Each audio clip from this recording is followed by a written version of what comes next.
Palm ਮਲੋਵਾਂ ਤਾਂ ਤੋਂ ਧਿਰ ਜੁੜਦੇ, ਸੀਸ ਸੁਹਾਵਾ ਚਰਨੀ।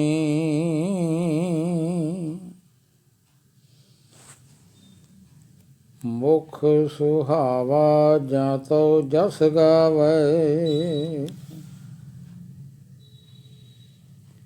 ਜਿਉ ਪਿਆ ਤੋ ਸ਼ਰਨੀ।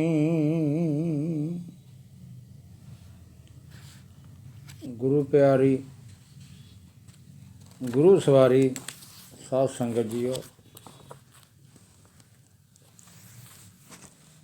ਆਓ ਪਹਿਲਾਂ ਆਪਾਂ ਗੁਰੂ ਪਾਤਸ਼ਾਹ ਵੱਲੋਂ ਬਖਸ਼ੀ ਹੋਈ ਫਤਿਹ ਨੂੰ ਬੁਲੰਦ ਕਰੀਏ।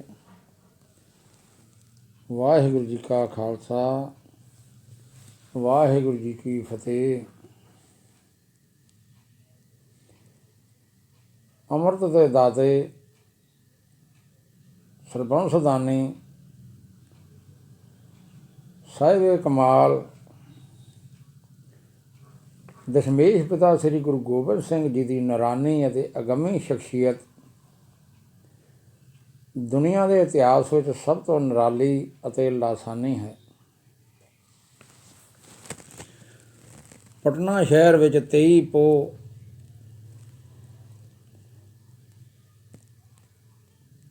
ਸੰਮਤ 1723 11 ਨਵੰਬਰ 1666 ਈਸਵੀ ਵਿੱਚ ਪਿਤਾ ਸ੍ਰੀ ਗੁਰੂ ਤੇਗ ਬਹਾਦਰ ਸਾਹਿਬ ਜੀ ਅਤੇ ਮਾਤਾ ਗੁਜਰੀ ਜੀ ਦੇ ਗ੍ਰਹਿ ਵਿਖੇ ਆਪ ਜੀ ਦਾ ਪ੍ਰਕਾਸ਼ ਹੋਇਆ। ਸਤਿਗੁਰੂ ਜੀ ਨੇ ਆਪਣੇ ਪ੍ਰਕਾਸ਼ ਬਾਰੇ ਆਪਣੀ ਸਵੈ ਜੀਵਨੀ ਵਿੱਚ ਬਚਿੱਤਰ ਨਾਟਕ ਵਿੱਚ ਇਉਂ ਜ਼ਿਕਰ ਕੀਤਾ ਹੈ, ਤਹੀ ਪ੍ਰਕਾਸ਼ ਹਮਾਰਾ ਭਇਓ, ਪਟਨਾ ਸ਼ਹਿਰ ਵਿਖੇ ਭਵ ਲਿਓ। ਜਦੋਂ ਸ੍ਰੀ ਕਲਗੀਧਰ ਦਸ਼ਮੇਸ਼ ਪਿਤਾ ਜੀ ਦਾ ਜਨਮ ਪਟਨਾ ਸਾਹਿਬ ਵਿੱਚ ਹੋਇਆ ਤਾਂ ਉਸ ਵੇਲੇ ਆਪ ਜੀ ਦੇ ਪਿਤਾ ਸ੍ਰੀ ਗੁਰੂ ਤੇਗ ਬਹਾਦਰ ਸਾਹਿਬ ਜੀ ਢਾਕੇ ਬੰਗਲਾਦੇਸ਼ ਵਿੱਚ ਸਨ। ਗੁਰੂ ਜੀ ਨੇ ਉੱਥੋਂ ਪਟਨਾ ਸਾਹਿਬ ਜੀ ਦੀ ਸੰਗਤ ਦੇ ਨਾਂ ਹੁਕਮਨਾਮਾ ਭੇਜਿਆ, ਜਿਸ ਵਿੱਚ ਪਰਿਵਾਰ ਦੀ ਸੇਵਾ ਸੰਭਾਲ ਬਾਰੇ ਅਸੀਸ ਦਿੱਤੀ ਅਤੇ ਆਗਿਆ ਕੀਤੀ ਕਿ ਸਾਹਿਬਜ਼ਾਦੇ ਦਾ ਨਾਂ ਸ੍ਰੀ ਗੋਬਿੰਦ ਰਾਏ ਰੱਖਿਆ ਜਾਵੇ। ਸ੍ਰੀ ਗੁਰੂ ਤੇਗ ਬਹਾਦਰ ਜੀ ਦੇ ਅਸਾਮ ਤੋਂ ਪੰਜਾਬ ਵਿੱਚ ਵਾਪਸ ਆ ਜਾਣ ਮਗਰੋਂ ਵੀ ਆਪ ਜੀ ਦਾ ਪਰਿਵਾਰ ਕੁਝ ਸਮਾਂ ਪਟਨਾ ਸਾਹਿਬ ਹੀ ਰਹੇ। ਪਹਿਲੇ 5 ਸਾਲ ਆਪ ਜੀ ਨੇ ਪਟਨੇ ਹੀ ਗੁਜ਼ਾਰੇ। ਪਟਨੇ ਵਿੱਚ ਸਿੱਖਾਂ ਤੋਂ ਛੁੱਟ ਬਹੁਤ ਸਾਰੇ ਹਿੰਦੂ ਅਤੇ ਮੁਸਲਮਾਨ ਸ੍ਰੀ ਗੁਰੂ ਤੇਗ ਬਹਾਦਰ ਜੀ ਦੇ ਸ਼ਰਧਾਲੂ ਸਨ। ਇਸ ਕਰਕੇ ਉਹ ਸਭ ਦਸ਼ਮੇਸ਼ ਜੀ ਦਾ ਬੜਾ ਆਦਰ ਸਤਿਕਾਰ ਕਰਦੇ ਸਨ। ਸੂਝਵਾਨ ਅਤੇ ਧਰਮੀ ਬੰਦਿਆਂ ਨੂੰ ਤਾਂ ਆਪ ਵਿੱਚ ਰੱਬ ਦਾ ਹੀ ਨੂਰ ਦਿਸਦਾ ਸੀ। ਪਟਨੇ ਦਾ ਸ਼ਿਵਦੱਤ ਆਪ ਜੀ ਨੂੰ ਕ੍ਰਿਸ਼ਨ ਦਾ ਹੀ ਰੂਪ ਜਾਣ ਕੇ ਸਤਿਕਾਰਦਾ ਅਤੇ ਪਿਆਰਦਾ ਸੀ। ਆਸ ਪਾਸ ਦੇ ਕਈ ਮੁਸਲਮਾਨ ਵੀ ਆਪ ਜੀ ਦੇ ਸ਼ਰਧਾਲੂ ਬਣ ਗਏ ਸਨ। ਨਵਾਬ ਰਹੀਮ ਬਖਸ਼ ਅਤੇ ਨਵਾਬ ਕਰੀਮ ਬਖਸ਼ ਸ੍ਰੀ ਗੁਰੂ ਤੇਗ ਬਹਾਦਰ ਜੀ ਦੇ ਪ੍ਰੇਮੀ ਅਤੇ ਸ਼ਰਧਾਵਾਨ ਸਨ। ਦਸ਼ਮੇਸ਼ ਜੀ ਦੇ ਦਰਸ਼ਨਾਂ ਤੋਂ ਮੋਹਿਤ ਹੋ ਕੇ ਉਹਨਾਂ ਨੇ ਇੱਕ ਪਿੰਡ ਅਤੇ 2 ਬਾਗ ਗੁਰੂ ਜੀ ਨੂੰ ਭੇਟ ਕਰ ਦਿੱਤੇ, ਜੋ ਹੁਣ ਵੀ ਤਖਤ ਪਟਨਾ ਸਾਹਿਬ ਦੇ ਨਾਂ ਜਗੀਰ ਹੈ। ਆਪ ਜੀ ਦੇ ਮੁਸਲਮਾਨ ਸ਼ਰਧਾਲੂਆਂ ਵਿੱਚੋਂ ਇੱਕ ਪੀਰ ਭੀਖਣ ਸ਼ਾਹ ਵੀ ਹੈ। ਇਹ ਠਸਕਾ ਜ਼ਿਲ੍ਹਾ ਕਰਨਾਲ ਦੇ ਰਹਿਣ ਵਾਲੇ ਸਨ। ਸ੍ਰੀ ਦਸ਼ਮੇਸ਼ ਜੀ ਦਾ ਜਨਮ ਅਤੇ ਜਨਮ ਸਥਾਨ ਆਪਣੀ ਆਤਮਿਕ ਸ਼ਕਤੀ ਨਾਲ ਪਤਾ ਕਰਕੇ ਪੰਜਾਬ ਪਟਨਾ ਸਾਹਿਬ ਪਹੁੰਚੇ। ਪੰਜਾਬੋਂ ਪਟਨਾ ਸਾਹਿਬ ਪਹੁੰਚੇ। ਉੱਥੇ ਜਾ ਕੇ ਉਹਨਾਂ ਨੇ ਬਾਲਕ ਗੁਰੂ ਜੀ ਦੇ ਦਰਸ਼ਨਾਂ ਲਈ ਬੇਨਤੀ ਕੀਤੀ। ਉਹਨਾਂ ਨੂੰ ਮੁਸਲਮਾਨ ਜਾਣ ਕੇ ਮਾਤਾ ਜੀ ਝੱਕ ਗਏ, ਪਰ ਉਹ ਹਠ ਕਰਕੇ ਬੈਠ ਗਏ। ਉਹਦੀ ਸ਼ਰਧਾ ਵੇਖ ਕੇ ਦਸ਼ਮੇਸ਼ ਜੀ ਨੂੰ ਬਾਹਰ ਲਿਆਂਦਾ ਗਿਆ। ਪੀਰ ਜੀ ਦਰਸ਼ਨ ਕਰਕੇ ਨਿਹਾਲ ਹੋਏ। ਉਹਨਾਂ ਨੇ ਨਿਮਰਤਾ ਨਾਲ ਸਿਜਦਾ ਕੀਤਾ ਅਤੇ ਚਰਨੀ ਹੱਥ ਲਾਇਆ। ਫਿਰ ਉਸਨੇ ਗੁਰੂ ਜੀ ਅੱਗੇ 2 ਮਠਿਆਈ ਦੀਆਂ ਕੁੱਜੀਆਂ ਲਿਆ ਰੱਖੀਆਂ, ਇੱਕ ਹਿੰਦੂ ਹਲਵਾਈ ਦੀ ਦੁਕਾਨ ਤੋਂ ਅਤੇ ਇੱਕ ਮੁਸਲਮਾਨ ਹਲਵਾਈ ਦੀ ਦੁਕਾਨ ਤੋਂ। ਗੁਰੂ ਜੀ ਨੇ ਦੋਵਾਂ ਕੁੱਜੀਆਂ ਉੱਪਰ ਦੋਵੇਂ ਹੱਥ ਰੱਖ ਦਿੱਤੇ। ਮਰੀਦਾਂ ਦੇ ਪੁੱਛਣ 'ਤੇ ਪੀਰ ਜੀ ਨੇ ਦੱਸਿਆ ਕਿ ਮੈਂ ਇਹ ਪਤਾ ਕਰਨਾ ਚਾਹੁੰਦਾ ਸਾਂ ਕਿ ਇਹ ਵਲੀ ਪੁਰਖ ਹਿੰਦੂਆਂ ਦਾ ਪੱਖ ਪੂਰੇਗਾ ਕਿ ਮੁਸਲਮਾਨਾਂ ਦਾ। ਇਹਨਾਂ ਮੇਰੇ ਦਿਲ ਦੀ ਜਾਣ ਕੇ ਦੋਵਾਂ ਕੁੱਜੀਆਂ ਉੱਪਰ ਹੱਥ ਰੱਖੇ ਹਨ ਅਤੇ ਮੈਨੂੰ ਨਿਸ਼ਚਾ ਦਿਵਾਇਆ ਹੈ ਕਿ ਆਪ ਦੋਵਾਂ ਦੀ ਰੱਖਿਆ ਸੰਭਾਲ ਕਰਨਗੇ। ਜਦ ਪੰਜਾਬ ਨੂੰ ਜਾਂਦੇ ਗੁਰੂ ਸਾਹਿਬ ਲਖਨੌਰ ਠਹਿਰੇ ਸਨ ਤਾਂ ਭੀਖਣ ਸ਼ਾਹ ਨੇ ਫਿਰ ਆ ਕੇ ਆਪ ਜੀ ਦੇ ਦਰਸ਼ਨ ਕੀਤੇ। ਪਟਨਾ ਸਾਹਿਬ ਨਿਵਾਸ ਸਮੇਂ ਰਾਜਾ ਫਤਿਹ ਚੰਦ ਮੈਣੀ ਅਤੇ ਉਸ ਦੀ ਰਾਣੀ ਵੀ ਬਾਲ ਗੁਰੂ ਜੀ ਦੇ ਸ਼ਰਧਾਲੂ ਬਣ ਗਏ। ਉਹਨਾਂ ਦੇ ਘਰ ਕੋਈ ਪੁੱਤ ਨਹੀਂ ਸੀ। ਉਹ ਦੋਵੇਂ ਪੰਡਿਤ ਸ਼ਿਵਦੱਤ ਦੇ ਪ੍ਰੇਮੀ ਸਨ। ਪੰਡਿਤ ਸ਼ਿਵਦੱਤ ਨੇ ਉਹਨਾਂ ਨੂੰ ਸਲਾਹ ਦਿੱਤੀ ਕਿ ਮਨ ਦੀਆਂ ਮੁਰਾਦਾਂ ਪੂਰੀਆਂ ਕਰਨ ਵਾਲਾ ਮਨੁੱਖੀ ਜਾਮਾ ਪਹਿਨ ਕੇ ਆਇਆ ਹੈ। ਤੁਸੀਂ ਇੱਕ ਮਨ ਇੱਕ ਚਿੱਤ ਹੋ ਕੇ ਸ੍ਰੀ ਗੋਬਿੰਦ ਰਾਏ ਨੂੰ ਚੇਤੇ ਕਰੋ। ਉਹ ਤੁਹਾਡੀ ਮੁਰਾਦ ਜ਼ਰੂਰ ਪੂਰੀ ਕਰਨਗੇ। ਉਹ ਸਭ ਸ਼ਕਤੀਆਂ ਦੇ ਮਾਲਕ ਹਨ। ਉਹ ਭਗਵਾਨ ਜੀ ਆਪ ਹਨ। ਰਾਜੇ ਅਤੇ ਰਾਣੀ ਨੇ ਇਸੇ ਤਰ੍ਹਾਂ ਕੀਤਾ। ਉਹ ਰੋਜ਼ ਦਸ਼ਮੇਸ਼ ਜੀ ਦਾ ਧਿਆਨ ਧਰਨ। ਇੱਕ ਦਿਨ ਉਹ ਚੌਂਕੜੀ ਮਾਰੀ, ਅੱਖਾਂ ਮੀਟੀ, ਧਿਆਨ ਧਰੀ ਬਾਲ ਗੁਰੂ ਜੀ ਦੀ ਉਡੀਕ ਕਰ ਰਹੇ ਸਨ ਕਿ ਨਿੱਕੀਆਂ ਨਿੱਕੀਆਂ ਕੋਮਲ ਬਾਹਾਂ ਰਾਣੀ ਦੇ ਗਲ ਦੁਆਲੇ ਆ ਪਈਆਂ। ਘੁੱਟ ਕੇ ਗਲਵਕੜੀ ਪੈ ਗਈ। ਗੋਦ ਵਿੱਚ ਇੱਕ ਸੁੰਦਰ ਤੇ ਰੱਬੀ ਨੂਰ ਭਰੇ ਚਿਹਰੇ ਵਾਲਾ ਸਡੌਲ ਬਾਲਕ ਆ ਬੈਠਾ ਅਤੇ ਗੁਲਾਬ ਦੇ ਫੁੱਲਾਂ ਜਿਹੇ ਮੁਖੜੇ ਵਿੱਚੋਂ ਮਿੱਠੀ ਸੁਰੀਲੀ ਆਵਾਜ਼ ਨਿਕਲੀ, ਮਾਂ ਜੀ ਮੈਂ ਆ ਗਿਆ। ਰਾਜਾ ਤੇ ਰਾਣੀ ਖੁਸ਼ ਹੋ ਗਏ। ਰੱਬ ਰੂਪ ਬਾਲਕ ਨੇ ਆਪ ਆ ਕੇ ਸਾਨੂੰ ਨਵਾਜਿਆ ਹੈ, ਸਾਡੀ ਪੁੱਤ ਵਾਲੀ ਭਾਵਨਾ ਪੂਰੀ ਕੀਤੀ ਹੈ ਅਤੇ ਪੁੱਤ ਬਣ ਕੇ ਦੋਵਾਂ ਜਹਾਨਾਂ ਵਿੱਚ ਸਹਾਈ ਹੋਣ ਦਾ ਭਰੋਸਾ ਦਿਵਾਇਆ ਹੈ। ਉਸ ਤਾਂ ਹੁਣ ਮੈਣੀ ਸੰਗਤ ਨਾਂ ਦਾ ਗੁਰਦੁਆਰਾ ਹੈ ਅਤੇ ਛੋਲੇ ਪੂਰੀਆਂ ਦਾ ਪ੍ਰਸ਼ਾਦ ਮਿਲਦਾ ਹੈ। ਸ੍ਰੀ ਗੁਰੂ ਤੇਗ ਬਹਾਦਰ ਜੀ ਨੇ ਅਸਾਮ ਤੋਂ ਪੰਜਾਬ ਆ ਕੇ ਪਰਿਵਾਰ ਨੂੰ ਪੰਜਾਬ ਸੱਦ ਭੇਜਿਆ। ਆਪ ਜੀ ਦਾ ਹੁਕਮਨਾਮਾ ਪੁੱਜਣ 'ਤੇ ਮਾਤਾ ਗੁਜਰੀ ਜੀ ਨੇ ਪਟਨੇ ਤੋਂ ਤੁਰਨ ਦੀ ਤਿਆਰੀ ਕੀਤੀ। ਪਟਨੇ ਦੀ ਸੰਗਤ ਦਰਸ਼ਨਾਂ ਲਈ ਆਈ। ਵਿਦਾਇਗੀ ਤੋਂ ਪਹਿਲਾਂ ਪਟਨੇ ਦੀ ਸੰਗਤ ਨੇ ਬੇਨਤੀ ਕੀਤੀ ਕਿ ਬਾਲ ਗੁਰੂ ਜੀ ਦਾ ਪੰਘੂੜਾ ਯਾਦਗਾਰ ਵਜੋਂ ਇੱਥੇ ਰਹਿਣ ਦਿੱਤਾ ਜਾਵੇ। ਇਹ ਬੇਨਤੀ ਮੰਨ ਲਈ ਗਈ। ਫੱਗਣ ਸੰਮਤ 1728 ਨੂੰ ਸਾਰਾ ਸੰਘ ਪੰਜਾਬ ਵੱਲ ਨੂੰ ਤੁਰ ਪਿਆ।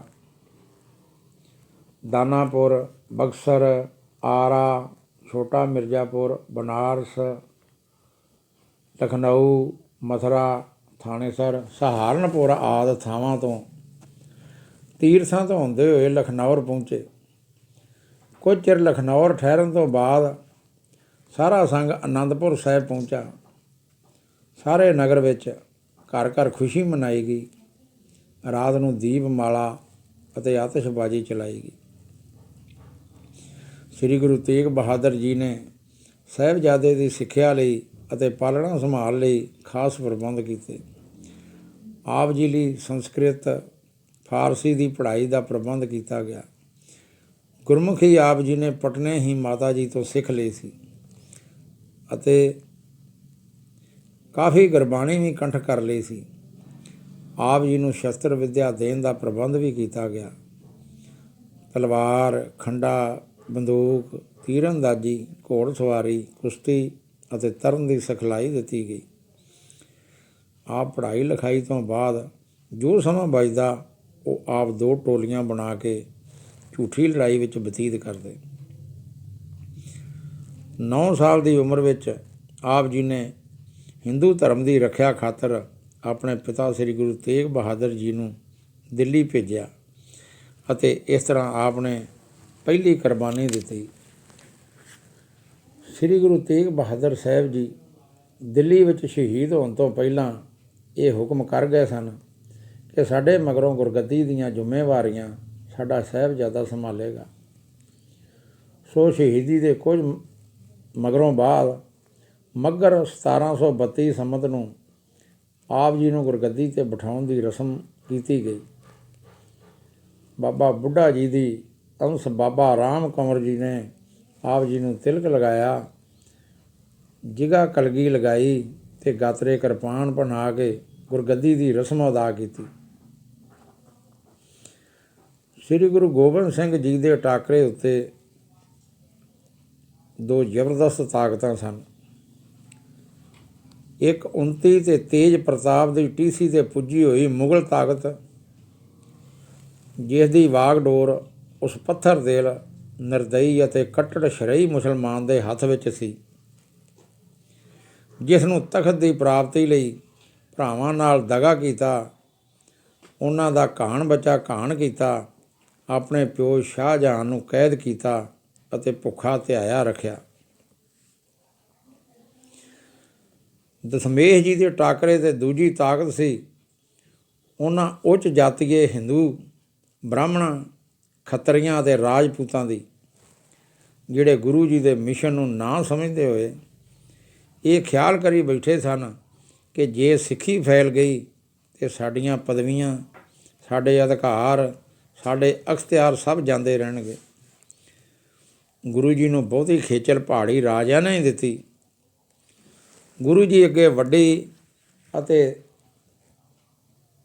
ਦਿਲ ਜਰਕਾਊ ਔਕੜ ਸੀ, ਸਾਧਨਾ ਅਤੇ ਸਾਥੀਆਂ ਦੀ ਕਮੀ। ਵਿਰੋਧੀ ਤਾਕਤਾਂ ਦਾ ਟਾਕਰਾ ਕਰਨ ਲਈ ਲੋੜ ਸੀ ਫੌਜ ਅਤੇ ਫੌਜੀ ਸਮਾਨ ਦੀ। ਜਦੋਂ ਗੁਰੂ ਸਾਹਿਬ ਲੋਕਾਂ ਨੂੰ ਮੁਗਲਾਂ ਅਤੇ ਹੋਰ ਜਾਬਰਾਂ ਵਿਰੁੱਧ ਨਿੱਤਰਨ ਲਈ ਲਲਕਾਰਦੇ ਤਾਂ ਉਹ ਅੱਗੋਂ ਠਟੰਬਰ ਕੇ ਬਿਟ-ਬਿਟ ਤੱਕਦੇ ਰਹਿੰਦੇ। ਆਪ ਜੀ ਦੇ ਬਾਬੇ ਸ੍ਰੀ ਹਰਗੋਬਿੰਦ ਸਾਹਿਬ ਜੀ ਨੇ ਜਿਹੜੀ ਸੂਰਬੀਰਤਾ ਸਿੱਖਾਂ ਵਿੱਚ ਭਰੀ ਸੀ, ਉਹ ਬਹੁਤਾ ਸਮਾਂ ਵਰਤੋਂ ਵਿੱਚ ਨਾ ਆਉਣ ਕਰਕੇ ਸੌਂ ਚੁੱਕੀ ਸੀ। ਉਹਨਾਂ ਵਿੱਚ ਨਵੇਂ ਸਿਰਿਓਂ ਵੀਰ ਰਸ ਜਗਾਉਣ ਦੀ ਲੋੜ ਸੀ। ਆਪ ਜੀ ਨੇ ਵੀਰ ਰਸ ਦਾ ਸਾਹਿਤ ਲਿਖਵਾਇਆ ਅਤੇ ਲਿਖਿਆ ਅਤੇ ਢਾਡੀਆਂ ਕੋਲੋਂ ਸੂਰਮਿਆਂ ਦੀਆਂ ਵਾਰਾਂ ਲਵਾ ਕੇ ਸੁਣਾਇਆ, ਜਿਸ ਨੂੰ ਸੁਣ ਕੇ ਗੱਭਰੂਆਂ ਅਤੇ ਮਰਦਾਂ ਦੇ ਦਿਲ ਵੀਰ ਰਸ ਨਾਲ ਭਰ ਜਾਂਦੇ, ਧਰਮ ਯੁੱਧ ਲਈ ਉਤਸ਼ਾਹ ਨਾਲ ਭਰ ਜਾਂਦੇ। ਗੁਰੂ ਜੀ ਸਿੱਖਾਂ ਨੂੰ ਫੌਜੀ ਅਭਿਆਸ ਕਰਾਉਂਦੇ। ਫੌਜੀ ਠਾਠ ਬਾਠ ਨੂੰ ਸੰਪੂਰਨ ਕਰਨ ਲਈ ਆਪ ਜੀ ਨੇ ਰਣਜੀਤ ਨਗਾਰਾ ਬਣਾਇਆ। ਜਦੋਂ ਆਪ ਸ਼ਿਕਾਰ ਨੂੰ ਚੜ੍ਹਦੇ, ਆਪ ਰਣਜੀਤ ਨਗਾਰਾ ਵਜਾਉਂਦੇ ਅਤੇ ਨਿਸ਼ਾਨ ਚਲਾਉਂਦੇ। ਆਪ ਜੀ ਨੇ ਕੁਝ ਤਨਖਾਹ ਵਾਲੇ ਫੌਜੀ ਵੀ ਰੱਖੇ ਸਨ, ਜਿਨ੍ਹਾਂ ਵਿੱਚ ਸਿੱਖ, ਹਿੰਦੂ ਅਤੇ ਮੁਸਲਮਾਨ ਵੀ ਸਨ। ਸਢੌਰੇ ਦੇ ਪੀਰ ਬੁੱਧੂ ਸ਼ਾਹ ਦੀ ਸਿਫਾਰਿਸ਼ 'ਤੇ ਆਪ ਨੇ 500 ਪਠਾਨ ਆਪਣੀ ਫੌਜ ਵਿੱਚ ਰੱਖ ਲਏ, ਜਿਹੜੇ ਸ਼ਾਹੀ ਫੌਜ ਵਿੱਚੋਂ ਕੱਢੇ ਗਏ ਸਨ। ਉਸ ਤੋਂ ਬਾਅਦ 500 ਉਦਾਸੀ ਵੀ ਆਪ ਜੀ ਦੇ ਪਾਸ ਆ ਟਿਕੇ। ਗੁਰੂ ਸਾਹਿਬ ਜੀ ਦੇ 3 ਵਿਆਹ ਹੋਏ ਮੰਨੇ ਜਾਂਦੇ ਹਨ। ਆਪ ਜੀ ਦਾ ਪਹਿਲਾ ਵਿਆਹ ਲਾਹੌਰ ਨਿਵਾਸੀ ਸ੍ਰੀ ਹਰਜਸ ਸੁਭਾਖੀਏ ਖੱਤਰੀ ਦੀ ਪੁੱਤਰੀ ਜੀਤੋ ਜੀ ਨਾਲ ਹੋਇਆ। ਇਹਨਾਂ ਦੀ ਕੁੱਖ ਤੋਂ ਬਾਬਾ ਜੁਝਾਰ ਸਿੰਘ, ਬਾਬਾ ਜੋਰਾਵਰ ਸਿੰਘ ਅਤੇ ਬਾਬਾ ਫਤਿਹ ਸਿੰਘ ਜੀ ਹੋਏ। ਮਾਤਾ ਜੀਤੋ ਜੀ ਦਾ ਦੇਹਾਂਤ ਸੰਮਤ 1757 ਵਿੱਚ ਅਨੰਦਪੁਰ ਸਾਹਿਬ ਵਿੱਚ ਹੋਇਆ। ਸ੍ਰੀ ਦਸ਼ਮੇਸ਼ ਜੀ ਦਾ ਦੂਜਾ ਵਿਆਹ ਲਾਹੌਰ ਨਿਵਾਸੀ ਸ੍ਰੀ ਰਾਮ ਸ਼ਰਨ ਕੁਮਰਾਵ ਦੀ ਖੱਤਰੀ ਦੀ ਪੁੱਤਰੀ ਸੁੰਦਰੀ ਜੀ ਨਾਲ 7 ਵਿਸਾਖ ਸੰਮਤ 1741 ਵਿੱਚ ਹੋਇਆ।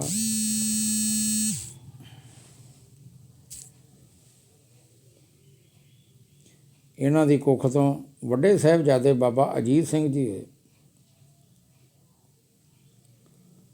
ਦਸ਼ਮੇਸ਼ ਜੀ ਦੀ ਜੋਤੀ ਜੋਤ ਸਮਾਉਣ ਤੋਂ ਬਾਅਦ ਆਪ ਜੀ ਦਾ ਹੁਕਮ ਹੀ ਸਿੱਖ ਪੰਥ ਦੇ ਵਿੱਚ ਮੰਨਿਆ ਜਾਂਦਾ ਰਿਹਾ। ਆਪ ਜੀ ਦਾ ਤੀਜਾ ਵਿਆਹ ਰੋਹਤਾਸ ਜ਼ਿਲ੍ਹਾ ਜੇਲ੍ਹ ਨਿਵਾਸੀ ਸ੍ਰੀ ਰਾਮੂ ਬੱਸੀ ਖੱਤਰੀ ਦੀ ਪੁੱਤਰੀ ਨਾਲ ਸੰਮਤ 1757 ਵਿੱਚ ਹੋਇਆ। ਆਪ ਜੀ ਦਾ ਤੀਜਾ ਵਿਆਹ ਆਮ ਵਿਆਹ ਵਰਗਾ ਨਹੀਂ ਸੀ ਅਤੇ ਮਾਤਾ ਸਾਹਿਬ ਕੌਰ ਜੀ ਨਾਲ ਆਪ ਜੀ ਦਾ ਕੇਵਲ ਆਤਮਿਕ ਮੇਲ ਹੀ ਸੀ। ਆਪ ਜੀ ਨੇ ਵਿਸਾਖ ਸੰਮਤ 1759 ਮੁਤਾਬਕ 30 ਮਾਰਚ 1699 ਈਸਵੀ ਨੂੰ ਖਾਲਸਾ ਪੰਥ ਦੀ ਸਾਜਨਾ ਕੀਤੀ ਅਤੇ ਊਚ ਨੀਚ ਦਾ ਭਿੰਨ ਭੇਦ ਮਿਟਾ ਦਿੱਤਾ। ਨੀਚੋਂ ਊਚ ਕਰੇ ਮੇਰਾ ਗੋਬਿੰਦ, ਕਾਹੂ ਤੇ ਨਾ ਡਰੇ। ਜਦੋਂ ਗੁਰੂ ਜੀ ਨੇ ਵਿਸਾਖੀ ਵਾਲੇ ਦਿਨ ਵਾਰੀ ਕਰਕੇ 5 ਵੇਰ ਇੱਕ ਸੀਸ ਦੀ ਲੋੜ ਕਰਕੇ ਮੰਗ ਕੀਤੀ ਤਾਂ ਭਾਈ ਦਇਆ ਰਾਮ ਜੀ ਖੱਤਰੀ ਲਾਹੌਰ ਸ਼ਹਿਰ ਤੋਂ, ਭਾਈ ਧਰਮਦਾਸ ਜੀ ਜੱਟ ਦਿੱਲੀ ਤੋਂ, ਭਾਈ ਮੋਹਕਮ ਚੰਦ ਜੀ ਸ਼ਿੰਬੇ ਦਵਾਰਕਾ ਤੋਂ ਅਤੇ ਭਾਈ ਸਾਹਿਬ ਚੰਦ ਜੀ ਨਾਈ ਬਿਦਰ ਤੋਂ, ਭਾਈ ਹਿੰਮਤ ਰਾਏ ਜੀ ਝੂਰ ਦਵਾਰਕਾ ਤੋਂ 5 ਸਿੱਖਾਂ ਨੇ ਸੀਸ ਭੇਟ ਕੀਤੇ। ਗੁਰੂ ਜੀ ਉਹਨਾਂ ਨੂੰ ਵਾਰੀ ਤੰਬੂ ਅੰਦਰ ਲੈ ਗਏ ਅਤੇ ਲਹੂ ਭਿੱਜੀ ਤਲਵਾਰ ਲੈ ਕੇ ਬਾਹਰ ਆਏ। ਇਸ ਤੋਂ ਬਾਅਦ ਗੁਰੂ ਜੀ ਨੇ ਖੰਡੇ ਬਾਟੇ ਦਾ ਅੰਮ੍ਰਿਤ ਤਿਆਰ ਕੀਤਾ ਅਤੇ ਪੰਜਾਂ ਨੂੰ ਛਕਾਇਆ ਅਤੇ ਨਾਵਾਂ ਦੇ ਮਗਰ ਸਿੰਘ ਸ਼ਬਦ ਲਾਇਆ। ਉਹਨਾਂ ਪੰਜਾਂ ਸਿੰਘਾਂ ਨੂੰ ਅੰਮ੍ਰਿਤ ਛਕਾ ਕੇ ਫਿਰ ਉਹਨਾਂ ਤੋਂ ਆਪ ਅੰਮ੍ਰਿਤ ਦੀ ਯਾਚਨਾ ਕੀਤੀ ਅਤੇ ਉਹਨਾਂ ਤੋਂ ਅੰਮ੍ਰਿਤ ਛਕਿਆ ਅਤੇ ਖਾਲਸੇ ਨੂੰ ਇੱਕ ਗੁਰੂ ਰੂਪ ਦਿੱਤਾ। ਆਪ ਜੀ ਨੇ ਭੰਗਾਣੀ, ਨਦੌਣ, ਹੁਸੈਣੀ, ਅਨੰਦਪੁਰ ਸਾਹਿਬ, ਚਮਕੌਰ ਅਤੇ ਮੁਕਤਸਰ ਦੇ ਯੁੱਧ ਕੀਤੇ ਅਤੇ ਜਿੱਤੇ। ਚਮਕੌਰ ਦੇ ਯੁੱਧ ਵਿੱਚ ਆਪ ਜੀ ਨੇ 1.25 ਲੱਖ ਸੇ ਏਕ ਲੜਾਊਂ, ਤਬੇ ਗੋਬਿੰਦ ਸਿੰਘ ਨਾਮ ਕਹਾਊਂ, ਸੱਚ ਕਰ ਵਿਖਾਇਆ। ਉੱਥੇ ਆਪ ਜੀ ਦੀ ਅਗਵਾਈ ਵਿੱਚ 40 ਸਿੱਖਾਂ ਨੇ 10 ਲੱਖ ਫੌਜ ਦਾ ਟਾਕਰਾ ਕੀਤਾ। ਗੜੀ ਚਮਕੌਰ ਵਿੱਚ ਪੰਜਾਂ ਸਿੰਘਾਂ ਨੇ ਗੁਰੂ ਰੂਪ ਖਾਲਸਾ ਹੋ ਕੇ ਹੁਕਮ ਕੀਤਾ ਕਿ ਤੁਸੀਂ ਗੜੀ ਨੂੰ ਛੱਡ ਜਾਵੋ। ਗੁਰੂ ਜੀ ਨੇ ਪੰਜਾਂ ਸਿੰਘਾਂ ਦਾ ਹੁਕਮ ਮੰਨਿਆ। ਆਪਣੀ ਕਲਗੀ 'ਤੇ ਤੁਰਾ ਲਾ ਕੇ ਭਾਈ ਸੰਗਤ ਸਿੰਘ ਜੀ ਨੂੰ ਪਹਿਨਾਇਆ ਅਤੇ ਪੰਜਾਂ ਸਿੱਖਾਂ ਦੇ ਪ੍ਰਦਖਣਾ ਕੀਤੀ ਅਤੇ ਉਹਨਾਂ ਅੱਗੇ ਮੱਥਾ ਟੇਕਿਆ। ਫਿਰ ਰਾਤ ਸਮੇਂ ਗੜੀ ਵਿੱਚੋਂ ਤਾੜੀ ਮਾਰ ਕੇ ਨਿਕਲੇ। ਉਸ ਸਮੇਂ ਆਪ ਜੀ ਨਾਲ ਭਾਈ ਦਇਆ ਸਿੰਘ ਜੀ, ਭਾਈ ਧਰਮ ਸਿੰਘ ਜੀ ਅਤੇ ਭਾਈ ਮਾਨ ਸਿੰਘ ਜੀ ਆਪ ਦੇ ਨਾਲ ਨਿਕਲੇ। ਆਪ ਕਈ ਰਾਤਾਂ ਭੁੱਖਣ ਭਾਣੇ ਰਹਿ ਕੇ ਨੰਗੀ ਪੈਰੀਂ ਉਸ ਜੰਗਲੀ ਇਲਾਕੇ ਵਿੱਚ ਸਫ਼ਰ ਕਰਦੇ ਆਏ। ਬਹੁਤਾ ਸਫ਼ਰ ਆਪ ਰਾਤ ਵੇਲੇ ਕਰਦੇ ਸਨ। ਇਸ ਕਰਕੇ ਝਾੜੀਆਂ ਨਾਲ ਅੜ ਕੇ ਆਪ ਜੀ ਦੇ ਬਸਤਰ ਲੀਰੋ ਲੀਰ ਹੋ ਚੁੱਕੇ ਸਨ। ਆਪ ਜੀ ਦੇ ਪੈਰ ਕੰਡਿਆਂ ਨਾਲ ਵਿਝ ਗਏ ਅਤੇ ਛਾਲਿਆਂ ਦੇ ਜ਼ਖਮਾਂ ਨਾਲ ਭਰ ਗਏ। ਕਈ ਦਿਨ ਲਹੂ ਦਾ ਗੇੜ ਕਾਇਮ ਰੱਖਣ ਲਈ ਆਪ ਨੇ ਅੱਕ ਦੀਆਂ ਕਰੂੰਬਲੀਆਂ ਖਾਧੀਆਂ। ਢੀਮ ਦਾ ਸਰਾਣਾ ਲਾ ਕੇ ਜੰਗਲਾਂ ਦੇ ਵਾਹਣਾਂ ਵਿੱਚ ਸਿਆਲ ਦੀਆਂ ਠੰਡੀਆਂ ਰਾਤਾਂ ਨੰਗੇ ਤਨ 'ਤੇ ਕੱਟੀਆਂ। ਕਈ ਦਿਨ ਝਾੜੀਆਂ ਦੇ ਓਹਲੇ ਵਿੱਚ ਗੁਜ਼ਾਰੇ। ਪਰ ਆਪ ਦਾ ਦਿਲ ਹਮੇਸ਼ਾ ਹੀ ਚੜ੍ਹਦੀਆਂ ਕਲਾਂ ਵਿੱਚ ਪੱਕਾ ਤੇ ਅਡੋਲ ਰਿਹਾ। ਜਦ ਆਪ ਸੌਂਦੇ ਵੀ ਸਨ ਤਾਂ ਆਪ ਦੇ ਹੱਥ ਵਿੱਚ ਸੂਤੀ ਹੋਈ ਤਲਵਾਰ ਰਹਿੰਦੀ ਸੀ। ਇਸ ਕਰੜੇ ਸਮੇਂ ਵਿੱਚ ਇਸ ਅਚੱਕ ਵਿਅਕਤੀ ਨੇ ਇੱਕ ਸ਼ਬਦ ਰਚਿਆ ਜਿਸ ਤੋਂ ਆਪ ਦਾ ਅਡੋਲ ਚਿੱਤ, ਉੱਚ ਖਿਆਲੀ ਅਤੇ ਕਰਤਾਰ ਨਿਮਿਤ ਸਭ ਕੁਝ ਸਹਿਣ ਦਾ ਦ੍ਰਿੜ ਇਰਾਦਾ ਪ੍ਰਗਟ ਹੁੰਦਾ ਹੈ। ਮਿੱਤਰ ਪਿਆਰੇ ਨੂੰ ਹਾਲ ਮਰੀਦਾਂ ਦਾ ਕਹਿਣਾ, ਮਿੱਤਰ ਪਿਆਰੇ ਨੂੰ ਤੁਧ ਬਿਨ ਰੋਗ ਰਜਾਈਆਂ ਦਾ ਓਡਣ, ਨਾਗ ਨਿਵਾਸਾਂ ਦੇ ਰਹਿਣ, ਸੂਲ ਸਰਾਹੀ ਖੰਜਰ ਪਿਆਲਾ, ਬਿੰਗ ਕਸਾਈਆਂ ਦਾ ਸੈਣ, ਯਾਰੜੇ ਦਾ ਸਾਨੂੰ ਸਥਰ ਚੰਗਾ, ਪੱਠ ਖੇੜਿਆਂ ਦਾ ਰਹਿਣ, ਮਿੱਤਰ ਪਿਆਰੇ ਨੂੰ ਹਾਲ ਮਰੀਦਾਂ ਦਾ ਕਹਿਣਾ, ਮਿੱਤਰ ਪਿਆਰੇ ਨੂੰ।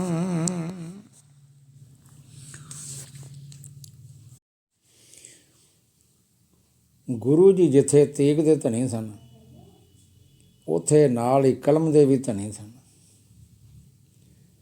ਆਨੰਦਪੁਰ ਸਾਹਿਬ ਦੀ ਧਰਤੀ 'ਤੇ ਸ਼ਸਤਰ ਵਿੱਦਿਆ ਦੇ ਨਾਲ ਨਾਲ ਸ਼ਾਸਤਰ ਵਿੱਦਿਆ ਦਾ ਵੀ ਪੂਰਾ ਧਿਆਨ ਰੱਖਿਆ ਗਿਆ। ਗੁਰੂ ਜੀ ਦੇ ਦਰਬਾਰ ਵਿੱਚ ਪੰਜਾਬੀ, ਬ੍ਰਿਜ ਭਾਸ਼ਾ, ਫਾਰਸੀ ਆਦਿ ਦੇ 52 ਕਵੀ ਸੁਸ਼ੋਭਿਤ ਸਨ। ਸ੍ਰੀ ਗੁਰੂ ਗੋਬਿੰਦ ਸਿੰਘ ਜੀ ਨੇ ਆਪ ਆਪਣੀ ਕਲਮ ਤੋਂ ਦਸਮ ਗ੍ਰੰਥ ਦੀ ਰਚਨਾ ਕੀਤੀ। ਭਾਵੇਂ ਆਪ ਜੀ ਨੇ ਆਪਣੀ ਬਾਣੀ ਸ੍ਰੀ ਗੁਰੂ ਗ੍ਰੰਥ ਸਾਹਿਬ ਜੀ ਵਿੱਚ ਸ਼ਾਮਲ ਨਹੀਂ ਕੀਤੀ, ਪਰ ਆਪ ਜੀ ਦੀ ਬਾਣੀ ਦਾ ਮਹੱਤਵ ਇਸ ਗੱਲ ਤੋਂ ਭਲੀ ਭਾਂਤ ਪ੍ਰਗਟ ਹੁੰਦਾ ਹੈ ਕਿ ਆਪ ਜੀ ਦੁਆਰਾ ਰਚਿਤ ਜਾਪ ਸਾਹਿਬ ਸਵਈਏ ਦੇ ਚੌਪਈ ਨੂੰ ਰੋਜ਼ਾਨਾ ਦੇ ਨਿਤਨੇਮ ਦਾ ਹਿੱਸਾ ਬਣਾਇਆ ਗਿਆ ਹੈ। ਗੁਰੂ ਜੀ ਦੀ ਬਾਣੀ ਨੂੰ ਕੀਰਤਨ ਵਿੱਚ ਵੀ ਖਾਸ ਸਥਾਨ ਪ੍ਰਾਪਤ ਹੈ। ਆਪ ਜੀ ਦਾ ਸਾਹਿਤਕ ਕਾਰਜ ਹੈਰਾਨ ਕਰ ਦੇਣ ਵਾਲਾ ਹੈ। 20 ਸਾਲਾਂ ਵਿੱਚ 14 ਲੜਾਈਆਂ ਲੜ ਕੇ ਕੇਵਲ 40-42 ਸਾਲ ਦੀ ਉਮਰ ਵਿੱਚ ਹੀ ਇੰਨੀ ਵੱਡੀ ਰਚਨਾ ਇੱਕ ਨੂਰਾਨੀ ਚਮਤਕਾਰ ਹੀ ਹੈ। ਸ੍ਰੀ ਗੁਰੂ ਗੋਬਿੰਦ ਸਿੰਘ ਜੀ ਦੀਆਂ ਬਾਣੀਆਂ, ਜਾਪ ਸਾਹਿਬ, ਅਕਾਲ ਉਸਤਤ, ਜਫਰਨਾਮਾ, ਚੰਡੀ ਚਰਿੱਤਰ ਆਦਿ ਜਿੱਥੇ ਗੁਰੂ ਜੀ ਦੀ ਸ਼ਖਸੀਅਤ ਨੂੰ ਸਾਡੇ ਸਾਹਮਣੇ ਉਭਾਰਦੀਆਂ ਹਨ, ਉੱਥੇ ਮੂਲ ਰੂਪ ਵਿੱਚ ਭਗਤੀ ਭਾਵ ਨਾਲ ਗਲੂੰਦ ਰਚਨਾਵਾਂ ਹਨ। ਇਹਨਾਂ ਸਾਰੀਆਂ ਬਾਣੀਆਂ ਦਾ ਨਾਇਕ ਜਾਂ ਕੇਂਦਰ ਬਿੰਦੂ ਅਕਾਲ ਪੁਰਖ ਹੈ। ਭਾਸ਼ਾ ਦੇ ਪੱਖੋਂ ਸਾਨੂੰ ਇਹ ਪਤਾ ਲੱਗਦਾ ਹੈ ਕਿ ਗੁਰੂ ਜੀ ਸੰਸਕ੍ਰਿਤ, ਹਿੰਦੀ, ਬ੍ਰਿਜ ਭਾਸ਼ਾ, ਫਾਰਸੀ ਅਤੇ ਪੰਜਾਬੀ ਦੇ ਭਲੀ ਭਾਂਤ ਜਾਣੂ ਸਨ।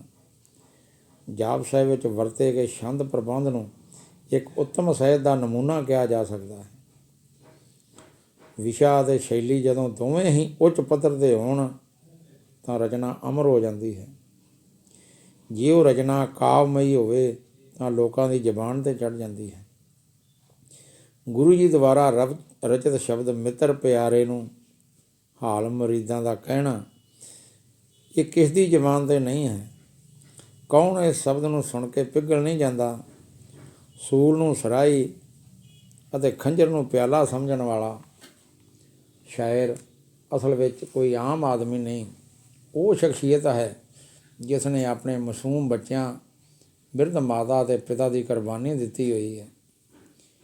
ਇਸੇ ਤਰ੍ਹਾਂ ਦੇਹ ਸ਼ਿਵਾ ਬਰ ਮੋਹਿ ਇਹ ਸ਼ੁਭ ਕਰਮਨ ਤੇ ਕਬਹੂ ਨ ਟਰੂੰ, ਇਹ ਸ਼ਬਦ ਵੀ ਕਾਇਰ ਤੋਂ ਕਾਇਰ ਆਦਮੀ ਨੂੰ ਹਿਲਾਉਣ ਦਿੰਦਾ ਹੈ।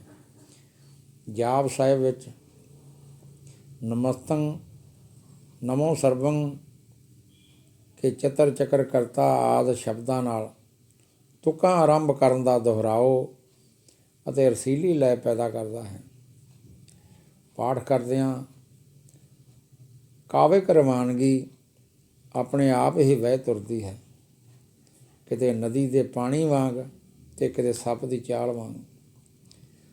ਬਹੁਤ ਸਾਰੀਆਂ ਤੁਕਾਂ ਦੇ ਅੰਤ 'ਤੇ ਹੈ ਸ਼ਬਦਾਂ ਦਾ ਦੁਹਰਾਓ ਵੀ ਸੰਗੀਤ ਪੈਦਾ ਕਰਦਾ ਹੈ। ਸ੍ਰੀ ਗੁਰੂ ਗੋਬਿੰਦ ਸਿੰਘ ਜੀ ਆਪਣੇ ਇਸ਼ਟ ਪ੍ਰਤੀ ਸਪਸ਼ਟ ਹਨ। ਉਹ ਜੋ ਕੁਝ ਕਹਿੰਦੇ ਹਨ ਡੰਕੇ ਦੀ ਚੋਟ ਨਾਲ ਕਹਿੰਦੇ ਹਨ, ਕਿਉਂਕਿ ਉਹਨਾਂ ਨੂੰ ਆਪਣੀ ਰਚਨਾ ਦੇ ਵਿਸ਼ੇ ਬਾਰੇ ਕੋਈ ਦੁਵਿਧਾ ਨਹੀਂ। ਵਿਸ਼ੇ ਦੀ ਸਪਸ਼ਟਤਾ ਇਹਨਾਂ ਤੁਕਾਂ ਤੋਂ ਸੁਤੇ ਸਿੱਧ ਪ੍ਰਗਟ ਹੁੰਦੀ ਹੈ। ਸਾਚ ਕਹੋਂ ਸੁਣ ਲਿਓ ਸਭੈ, ਜਿਨ ਪ੍ਰੇਮ ਕੀਓ ਤਿਨ ਹੀ ਪ੍ਰਭ ਪਾਇਓ। ਨਾ ਡਰੂੰ ਅਰਸੋਂ ਜਬ ਜਾਏ ਲਰੋਂ, ਨਿਸ਼ਚੇ ਕਰੇ ਆਪਣੀ ਜੀਤ ਕਰੂੰ। जब आव की औध निधान बने अत हीरन में तब जूझ मरूं। गुरु जी ਦੇ ਪ੍ਰਭਾਵ ਇਸ ਤੱਥ ਤੋਂ ਵੀ ਪ੍ਰਗਟ ਹੁੰਦਾ ਹੈ ਕਿ ਜਫਰਨਾਮਾ ਪੜ੍ਹ ਕੇ ਔਰੰਗਜ਼ੇਬ ਬਾਦਸ਼ਾਹ ਦਾ ਚਿਹਰਾ ਪੀਲਾ ਪੈ ਗਿਆ ਸੀ ਅਤੇ ਹੱਥ ਕੰਬਣ ਲੱਗ ਪਏ ਸਨ। ਕਲਮ ਦੁਆਰਾ ਪ੍ਰਗਟ ਕੀਤਾ ਗਿਆ ਸੱਚ ਇੰਨਾ ਪ੍ਰਭਾਵਸ਼ਾਲੀ ਸੀ ਕਿ ਔਰੰਗਜ਼ੇਬ ਦਾ ਅੰਦਰਲਾ ਫਰੇਬ ਕੰਬ ਉੱਠਿਆ। ਫਤਿਹਨਾਮਾ ਚਿੱਠੀ ਪੜ੍ਹ ਕੇ ਵੀ ਔਰੰਗਜ਼ੇਬ ਬੜਾ ਪ੍ਰਭਾਵਿਤ ਹੋਇਆ। ਗੁਰੂ ਜੀ ਨੇ ਸੱਚਾਈ ਦਾ ਬਿਆਨ ਸਪਸ਼ਟ ਸ਼ਬਦਾਂ ਵਿੱਚ ਕੀਤਾ ਸੀ ਅਤੇ ਪੂਰੇ ਤਰਕਮਈ ਢੰਗ ਨਾਲ ਔਰੰਗਜ਼ੇਬ ਨੂੰ ਝੂਠਾ ਸਾਬਤ ਕੀਤਾ ਸੀ। ਸ੍ਰੀ ਗੁਰੂ ਗੋਬਿੰਦ ਸਿੰਘ ਜੀ ਕੇਵਲ ਕਲਮ ਦੇ ਹੀ ਧਨੀ ਨਹੀਂ,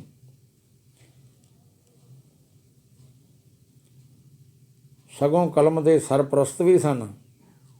ਆਪ ਕਈਆਂ ਕਵੀਆਂ ਅਤੇ ਕਲਾਕਾਰਾਂ ਦੀ ਬਹੁਤ ਇੱਜ਼ਤ ਕਰਦੇ ਸਨ। ਭਾਈ ਨੰਦ ਲਾਲ ਜੀ ਅਤੇ ਭਾਈ ਮਣੀ ਸਿੰਘ ਜੀ ਵਰਗੇ ਹੀਰੇ ਆਪ ਜੀ ਦੇ ਸਾਹਿਤਕ ਦਰਬਾਰ ਵਿੱਚ ਸਨ। ਉਸ ਸਮੇਂ ਗੁਰੂ ਜੀ ਦੇ ਕੋਲ 52 ਕਵੀਆਂ ਦੀ ਮੌਜੂਦਗੀ ਕੋਈ ਮਾਮੂਲੀ ਗੱਲ ਨਹੀਂ। ਲੜਾਈਆਂ ਦੇ ਸਮੇਂ ਵਿੱਚ ਬੀਰਸੀ ਸਾਹਿਤ ਦੀ ਭੂਮਿਕਾ ਤੋਂ ਕੋਈ ਵੀ ਇਨਕਾਰੀ ਨਹੀਂ ਹੋ ਸਕਦਾ। ਇਸੇ ਗੱਲ ਨੂੰ ਦੇਖਦੇ ਹੋਏ ਗੁਰੂ ਜੀ ਨੇ ਵਾਰਾਂ ਦੇ ਗਾਇਨ ਨੂੰ ਉਤਸ਼ਾਹਿਤ ਕੀਤਾ ਅਤੇ ਵਿਸ਼ੇਸ਼ ਕਵੀ ਦਰਬਾਰ ਵੀ ਕਰਵਾਏ। ਬੀਰਸੀ ਜਜ਼ਬਾ ਭਰਨ ਲਈ ਇੱਕ ਕੰਮ ਬੜਾ ਜ਼ਰੂਰੀ ਸੀ। ਆਪਣੀਆਂ ਅਤੇ 52 ਕਵੀਆਂ ਦੀਆਂ ਰਚਨਾਵਾਂ ਤੋਂ ਇਲਾਵਾ ਗੁਰੂ ਜੀ ਨੇ ਪੁਰਾਤਨ ਹਿੰਦੂਆਂ ਦੀਆਂ ਰਚਨਾਵਾਂ ਦਾ ਅਨੁਵਾਦ ਵੀ ਕਰਾਇਆ। ਇੰਨੀਆਂ ਬੇਨਤੀਆਂ ਪ੍ਰਵਾਨ ਕਰਨੀਆਂ, ਭੁੱਲ ਚੁੱਕ ਦੀ ਮਾਫੀ। ਹੋਰ ਸਾਧ ਸੰਗਤ ਜੀ, ਭੈਣਾਂ ਭਰਾਵਾਂ ਨੂੰ ਬੇਨਤੀ ਹੈ, ਜਿਸ ਨੂੰ ਵੀ ਇਹ ਕਥਾ ਚੰਗੀ ਲੱਗੇ ਉਹ ਇਹਨੂੰ ਲਾਈਕ ਕਰੇ ਅਤੇ ਸਬਸਕ੍ਰਾਈਬ ਜ਼ਰੂਰ ਕਰੇ। ਵਾਹਿਗੁਰੂ ਜੀ ਕਾ ਖਾਲਸਾ, ਵਾਹਿਗੁਰੂ ਜੀ ਕੀ ਫਤਿਹ। ਕੁਛ ਬੋਲਿਆ ਗਿਆ ਵਿੱਚ, ਚੱਲ ਸੁਣ ਲਓ ਇੱਕ ਵਾਰ। ਮੇਰੀ ਆਵਾਜ਼ ਗਈ ਹੋਣੀ ਕਿ ਨਹੀਂ ਪਤਾ ਨਹੀਂ।